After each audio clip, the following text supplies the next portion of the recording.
Respected teachers, principals and fellows, Assalamu alaikum. My name is Muhammad Ashar Nouman and I am from class 3E. My topic is if I could invent a new toy.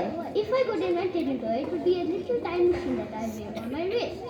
It would have 3 buttons: red for past, yellow for present and green for the future.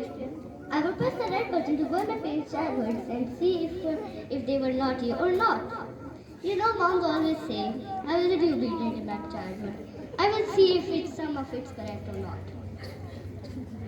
Then I will press the yellow button to slow down all gaming periods so I can have endless fun. And I will use it during exams so I can have much more time to complete it. Finally, I will press the green button to go in the future and see all the amazing spaceships, say hello to aliens, and most important, skip all the classes, get a job in SLS as a principal. So dear friends, if somebody needs to become a teacher under my leadership, please contact me for that new toy, the time machine. Thank you. Amazing! Yay!